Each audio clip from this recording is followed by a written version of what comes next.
The dress was on the floor when she found it the next morning. Not crumpled, laid. Someone had laid it carefully across the boards of the back room, smoothed the fabric flat, folded the sleeves in. The way you lay out a thing you want examined rather than a thing you have discarded. In the early June light coming through the single window, it was ivory silk with a row of pearl buttons down the back and a panel of lace at the throat. And it was, by any fair accounting, a beautiful dress.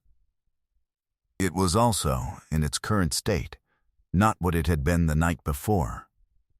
The left seam had been opened from hip to hem. A section of fabric at the side had been cut away entirely and set aside in a folded square. The lace panel had been detached and repositioned, and in its place someone had sewn, with quick, sure stitches in the dark, by lamplight, a panel of ivory cotton that was not silk, but was exactly the right weight, and the whole of it had been pressed with a warm iron, so that the addition showed only if you were looking for it, and even then, only barely. Ruth Hadley stood in the doorway and looked at what had been done to the dress, and at what the dress had become, and she stood there for a long time.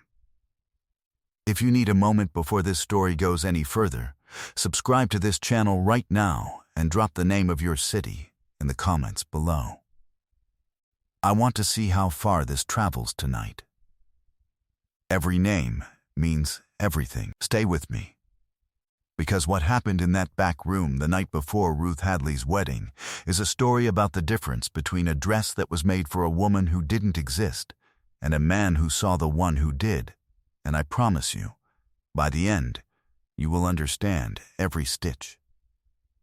Ruth Hadley had been a large woman her whole life, in the way that some facts about a person are simply geological, present before memory, unchanging, requiring no explanation and offering none.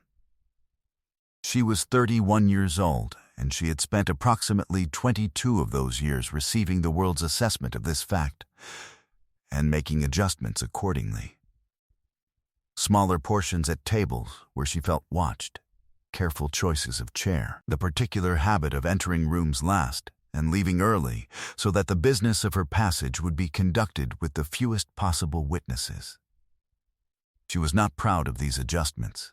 She had made them the way you make accommodations to weather, not because the weather was right, but because arguing with weather was not a useful expenditure of energy. She had been in Lasso Creek for 3 years, teaching at the schoolhouse, and she had arrived at a working arrangement with the town that suited her. She was useful to them, and they were civil to her, and neither party made excessive demands of the other. She had not expected Hank Calloway. Hank Calloway was a working cowboy who had built himself a small property on the north side of Lasso Creek over 7 years, adding fence line and outbuilding and water access in the patient, incremental way of a man who knows what he is building toward and is not in a hurry about it. He was not the most prosperous man in Lasso Creek, and he was not the most talkative, and he was in the way of certain men who have spent a great deal of time outdoors, quietly and specifically observant in a manner that caught Ruth off guard the first time she encountered it, and continued to catch her off guard at irregular intervals for the 8 months they had been keeping company. He had asked her to marry him in April, in the kitchen of the schoolhouse where she had been making bread before anyone else arrived, and he had looked at her with a straightforward directness that was simply the way his face operated, and said that he thought they suited each other, and that he had thought so for 6 months, and that he would like her opinion on the matter. She had given him her opinion. She had said yes with flowers still on her hands, and he had smiled. The specific smile that she had come to understand meant he had expected this answer, but was glad to have it confirmed. And that had been that. Her sister May had arrived from Cheyenne 2 weeks before the wedding with opinions and a trunk. May was a good woman. Ruth had spent 31 years arriving at this assessment, and she believed it was accurate. May was a good woman who loved her sister with a thoroughness that had always, somehow, included a quiet certainty that Ruth's life would be improved by May's management of it. She had managed the guest list and the flowers and the supper to follow, and the question of Ruth's dress, which she had decided would be her gift.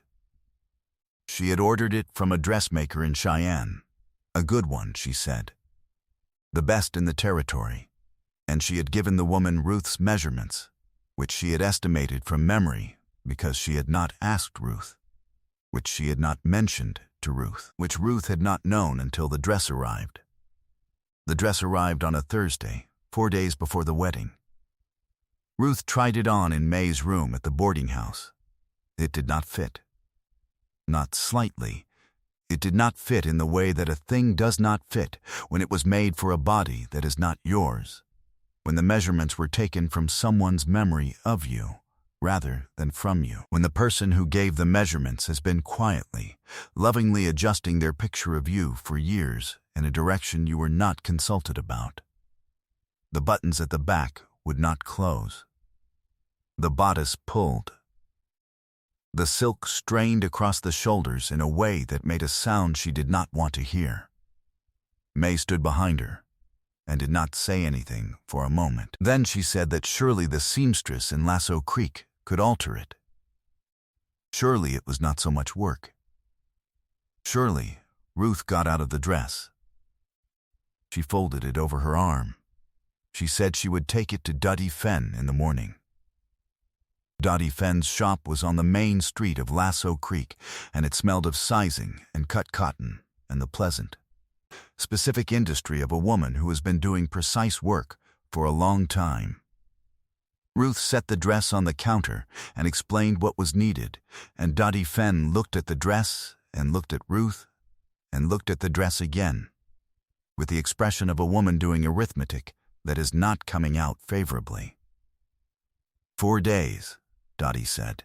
This was silk. The alteration required was not a tuck or a letting out. It was a reconstruction. If it were cotton, she might manage it. If it were a simpler cut. If she did not already have 3 commissions due by Saturday. She was sorry. She truly was. But 4 days was not enough time. Ruth picked up the dress.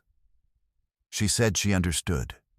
She thanked Dottie Fenn for her time. She carried the dress back down the main street of Lasso Creek under her arm, in the June morning that was warming quickly toward a day that would be beautiful and unreasonable, and she felt every set of eyes that found her and did what eyes in small towns do, and she kept walking.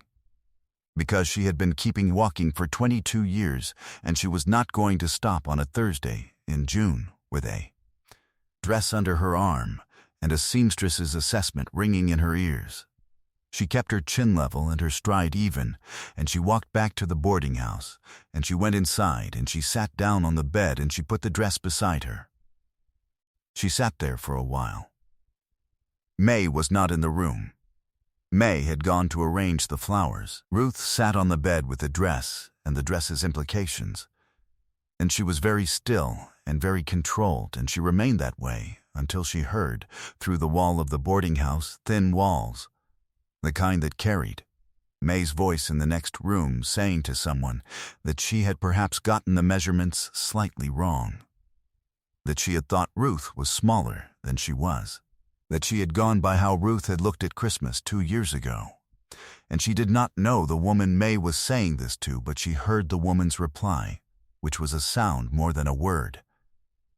The specific sound of a person absorbing information about another person's body with a quality of unsurprise that communicated everything. Ruth sat with the dress. She was still sitting there when the light changed from afternoon to evening. She had not lit the lamp. She had been sitting in the diminishing light with the dress across her knees and the things she had been not thinking for 22 years arranged around her in the dark, and at some point, she could not have said when, she had begun to cry. Not loudly. Not with any performance. Simply the way a woman cries when she has been holding something at a careful distance for a very long time, and the distance has, without warning, closed. She said it once. To the dress. To the room. To nobody. "I'm too fat for a wedding dress." She had not meant to say it. It had the quality of something that had been in the room for a long time, and had simply, finally, gotten tired of waiting to be said. She heard the door. She did not hear a knock first. She heard the door, the particular sound of someone who has learned to open doors quietly because there are sleeping children or animals that spook, a practiced and considerate silence. And then the lamplight coming in from the hall and Hank Calloway standing in the doorway in his work clothes, still dusty from the day, looking at her on the bed in the dark. He should not have been there. She knew it, and he knew it. The night before a wedding, the groom did not come to the bride's room. There were rules about this, and the rules existed for reasons, and she might have said all of this, except that she had just said the other thing to an empty room, and she did not have the energy for propriety. "Who told you?" she said. "May," he said. "She didn't mean to. She was talking to someone and I was coming up the stairs." He looked at her. He looked at the dress. He came into the room and closed the door behind him and pulled the chair from the writing table and sat in it, and he looked at her in the way he had always looked at her, which was as though she were interesting, which she had still not entirely gotten used to. "Tell me what happened," she told him. Not all of it. She did not tell him about sitting in the diminishing light. She did not tell him the exact words she had said to the dress. But she told him about Dottie Fenn and the 4 days and May's measurements and the sound the woman had made through the wall. And she told him flatly, in the manner of a woman presenting facts rather than asking for comfort, because she had asked for comfort approximately twice in her life and did not find it straightforward. He listened. He did not say it doesn't matter or you look fine or any of the things a man says when he is uncomfortable with a woman's distress and is trying to bring it to a close. He listened until she was done, and then he sat for a moment with what she had said. Then he reached across and picked up the dress. He held it in both hands and he looked at it, at the silk, at the buttons, at the seams, with the focused attention of a man looking at a practical problem. He turned it. He found the left side seam and he pulled it, once, sharply, and the seam opened from hip to hem with a sound that was startling in its finality. He looked at the open seam. He looked at the proportions of what remained. He set the dress across his knee, and he continued. He was not rough about it. He was precise. He had worked with fabric and leather and rope for 20 years, and he knew how things were put together, and therefore how they could be taken apart and made into something else, and he worked the dress with his hands and his pocket knife, and a patience that she recognized as the same patience he brought to everything. The fence line, the account books, the 8 months of keeping company with a woman who was not easy about being kept company with. He cut. He opened. He set aside what was not needed. She watched him. At some point, she stopped crying, not because anything had been resolved, but because there was something happening in front of her that required her full attention. He looked up. He looked at her with the specific expression she had been cataloging for 8 months. The one where his face was doing more than it usually showed, where the interior work was briefly visible. And then, quietly, unmistakably, he smiled. Not the performance of a smile, not reassurance, not comfort, not the smile of a man trying to make a woman feel better about something he privately agrees is a problem. The smile of a man who sees something clearly and is glad about what he sees. The smile of a man who has picked up a dress that was made for the wrong woman and is in the process of making it right, and who finds this, in some specific and undefendable way, exactly what he expected to be doing on the night before his wedding. The dress was wrong, he said. Not you. She looked at him. The dress was made for someone else, he said. We're going to make it for you. She sat for a moment. Then she said, You know how to sew. My mother had 6 children and 1 pair of hands, he said. We all learned. He held out the altered body of the dress. I need your measurements, the real ones. Then I need that cotton in your trunk. I saw it when you packed, and a needle and thread, and I need you to stop looking at me like I've lost my mind, because I haven't. She looked at him for one more moment. The light's bad, she said. I'll light more lamps, he said. She got him the cotton from the trunk. She lit 3 more lamps. She gave him her measurements, not the ones May had given the Cheyenne dressmaker, the real ones, the ones that were true. And he wrote them on the back of a feed bill from his coat pocket, and he worked. And she worked beside him, because she was not a woman who watched while others solved her problems if there was anything she could do herself. And there was. She could sew. Her stitches were smaller than his and more regular, and she took the finish work from him without discussion, and he let her have it without discussion. And they worked through the night in the lamplight of the boarding house back room, while Lasso Creek slept outside the window, and the June darkness did its brief work before the dawn came. She did not speak about what she had said to the dress. He did not ask. But somewhere in the 3rd hour, when they were working in a silence that had become comfortable rather than careful, he said, without looking up from the seam he was holding flat, 8 months. She kept her eyes on her stitching. What about it? 8 months I've been looking at you. A pause. His hands were steady. Not once did I see what you're describing. She said nothing for a moment. Then, people see what they expect to see. Some people, he said. He looked up then. Not all of them. She looked at him. The lamplight was doing something to the room, making it smaller, warmer, more true than rooms usually manage to be, and he was looking at her with the directness that was simply how his face worked. The same directness he'd had in the schoolhouse kitchen in April with flour on her hands. The same directness that had been catching her off guard for 8 months. And she understood, sitting in that room at 3 in the morning with a dress half remade across her knees, that this was not something he performed. It was not something he had decided to feel, because it was the right thing to feel. He simply saw her, and what he saw was not a problem he was generously overlooking. She went back to her stitching. The lace panel, she said. I know, he said. I saved it. We can put it back at the collar. It'll look different than it was. Yes, he said. Better, the dress, by the time the dawn came through the window, was not the dress May had ordered from the Cheyenne dressmaker. It was something that had started as that dress and been taken apart and put back together for the woman who was actually going to wear it. The seams let out. The panel replaced. The lace reattached at the collar where it sat correctly. The whole of it pressed with the iron that the boarding house kept in the kitchen, and that Hank had gone to retrieve at 4 in the morning while Ruth slept for. 1 hour in the chair because he had made her. The ivory cotton panel where the silk had been cut showed, if you were looking for it. She had decided she did not care if anyone looked for it.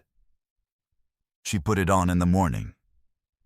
May helped with the buttons, all of them closed, all the way up, without strain, without the sound she did not want to hear. May's hands on the buttons were quiet. She did not say anything about the panel or the altered seam. She did up the buttons and she stepped back, and she looked at her sister. And then May said something she should have said first, which was simply, Ruth, you look beautiful. Ruth looked at herself in the glass, the full of herself, the dress that had been remade for her, the collar with the lace that sat correctly now, and she said nothing. Because the moment did not require words, and she had learned, at some point in the dark hours, to stop filling silences that were saying something on their own. The church was full. Lasso Creek had turned out in the way of a town that takes its occasions seriously, and they were there in their good clothes in the June morning, and when Ruth came to the door of the church on her own, May at her side, no father living, no arm to take. She felt what she always felt, the assessment, the long measuring look. The moment before she decided what to do with it, she did what she had always done. She walked the aisle of the Lasso Creek Church in the dress that had been torn and remade, in the ivory cotton panel that showed only if you were looking for it, in the collar lace that sat correctly now, with the full of herself taking up the space she occupied, which was the space she had always occupied, and which she had stopped apologizing for at some point in the dark hours of the night before, and did not intend to resume apologizing for today or any day after. Hank Calloway was at the altar. He had not slept. She could see it on him, the particular quality of a man who has been awake doing something that mattered and is not sorry about the cost. He looked at her coming down the aisle, and his face did what it did, which was not very much. And then, when she was close enough that it was for her and not for the room, it did the thing she had been cataloging for 8 months. He smiled. Not for the room. For her. The same smile as the night before. The one that meant he saw her clearly and was glad about it. The one that was not performance or reassurance or a man trying to make a woman feel better about a problem. The one that meant there was no problem. The one that meant he had already known this and was glad she was arriving at it too. She reached the altar. She stood where she was supposed to stand. Reverend Albright said the words that wanted saying, and they said the words back, and the church was full of the particular warmth of a room where something true is happening. And outside the June morning was doing everything June mornings do. The light, the warmth, the extravagant generosity of a day that has no idea it is supposed to be significant and is simply being itself as fully as possible. May cried, which Ruth had expected. What she had not expected was the woman in the third pew, a woman she recognized as one of Dottie Fenn's regular customers, a woman who had seen Ruth on the main street of Lasso Creek 100 times and done the measuring look 100 times, who was not crying but was watching Ruth with an expression that was not assessment, was something else. Was, Ruth thought, the look of a person who has seen something she hadn't expected to see and is still deciding what it means. Ruth decided for her. She kept her eyes on Hank, and she held his hands, and she said the words, and she let the rest of the room do what it needed to do. The supper after was in the churchyard, because May had organized it, and May organized things at the largest possible scale available to her, and the town ate and drank, and the evening came in warm and long the way June evenings did, and at some point Ruth was sitting on the church steps with Ada in her lap. Hank's neighbor's baby passed to her, because Ada went to anyone who would hold her, and Ruth had sat down at a convenient moment, and Hank came and sat beside her on the step and looked at Ada and then at Ruth and said nothing for a comfortable while. "May feels terrible," he said eventually. "I know," Ruth said. "She'll feel better when she decides she did her best." Did she? Ruth looked at the baby in her lap. She ordered the most beautiful dress she could find, she said. She just ordered it for someone else by accident. She does that. She looked at Hank. She means well. I know she does. He was quiet for a moment. The dress looks good. The dress looks different than it was. Yes, he said. Better. He said it the same way he'd said it at 4 a.m, which was as though it were simply true, and he saw no reason not to say true things. Ruth looked at Ada, who was looking at the evening light with the focused interest of a baby who finds the world satisfactory. She thought about the dress on the floor that morning, laid out carefully, pressed flat. She thought about 3 lamps and a feed bill with her measurements on the back, and the sound of a scene being opened by someone who already knew what he was doing. She thought about what she had said to the dark room. She thought about the fact that it was not true. That it had never been true. That it had been the voice of 22 years of other people's arithmetic finally speaking in her own register, and that it had sounded like her voice, but it was not. She had a voice. She knew what it sounded like. She had been using it all day. In the morning, she would go back to the school. In the fall, she would go back in Hank's name, and they would argue cheerfully about the library budget, which she intended to expand considerably, and he would eventually concede, because he always eventually conceded when she had the facts on her side, which she usually did. She would teach long division and state capitals, and the correct use of a comma to the children of Lasso Creek for 11 more years. She would be the largest woman most of them had ever had as a teacher, and she would be, by their own reckoning when they were old enough to have one, the best. The dress hung in the wardrobe of the house on Hank Calloway's property for the rest of her life. Not as a reminder of the night before. She did not need reminders. She had a good memory. As a record. As the physical account of what a problem actually looks like when you pick it up and turn it in your hands in good light and understand that the problem is not what you thought it was, and the thing you thought was broken is not broken, and what needs altering can be altered, and the woman who is going to wear it is exactly right, and has always been exactly right, and is not required to be any different than she is. Ruth Calloway had been told, in the voice she trusted most, that she did not fit. She had found out, in the dark, in the lamplight, watching a man she loved take a dress apart with the calm certainty of someone who already knew how to put it back together. She had found out that the voice she trusted most had been wrong. She had never let it be the last word again.